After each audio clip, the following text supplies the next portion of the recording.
William Smothers' rough calculations, he's overseen the publication of more than 2,028 issues of Speaking Out News, the weekly newspaper he started 39 years ago. Still, he hasn't grown tired of the routine of putting out a newspaper week after week. The work is always exciting and still a challenge for him.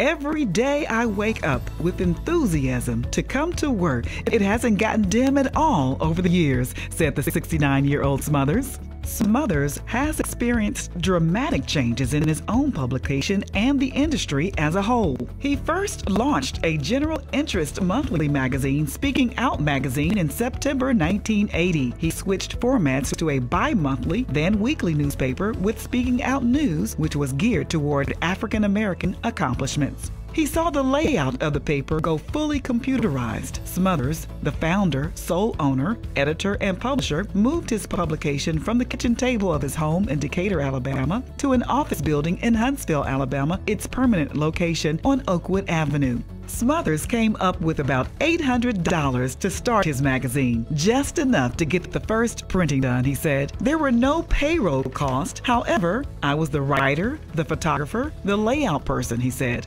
Smothers at first kept his job as a special education and music teacher with the Morgan County school system. During his breaks, he was on the telephone calling advertisers or setting up interviews. He stopped on the way to his office to sell ads or conduct an interview. Then he checked his mail and caught up on other work before heading home to do lesson plans for his classes the next day. I wanted to fill a void in the African American community because at the time there was an absence of people of color being covered except in an entertainment or sports nature, Smothers said.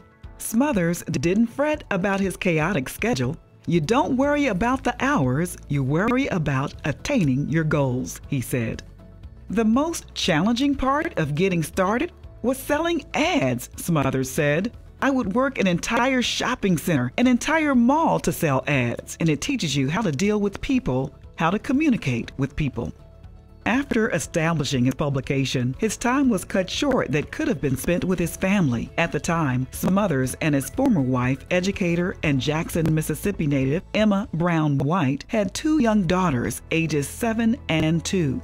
I wasn't able to contribute quality time to them, but I was trying to build something for the future, he said. Smothers finally had to choose whether to continue in the education field and work with his publication part-time or make his publication a full-time effort.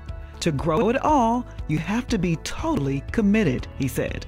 When Smothers handed in his resignation in 1985, the Morgan County school superintendent at the time told Smothers he could return whenever he liked. Now Smothers, whose newspaper has grown from a circulation today of 25,757, can share the responsibility with a staff of 8. He is the father of 4 beautiful daughters. His eldest daughter, Jamina Smothers Robinson, is the associate publisher and oversees the graphics and website areas. His second daughter, Neglecia Smothers Cobb, is a staff writer and editor. His youngest daughter, Andrea Smothers, is the office manager. He is married to Dolores Rice Smothers, a computer information system instructor and division chair for the Business, Computer Science, and Engineering Division at Drake State Community College. Smothers is a proud professional grandfather of 8: Zoe, Darian, Morgan, Zion, Madison, Kendall, Jabin, and Zia. Smothers is a proud graduate of Jackson State University and is involved with numerous community organizations. Smothers realized that he had found a niche when more and more people asked the newspaper to cover their events. Some of these people had never had coverage of their events before. He said, "It's more than a newspaper, it's about the community." Speaking Out News is entering its 39th year, and Smothers thanks God for his longevity. By God's grace, Speaking Out News has withstood the test of time. Our doors have not closed like so many other larger publications. We have not been bought out by big business, nor do we solely print digital. Speaking Out News consistently prints every Wednesday, making history every week as the longest-running African American newspaper in North Alabama.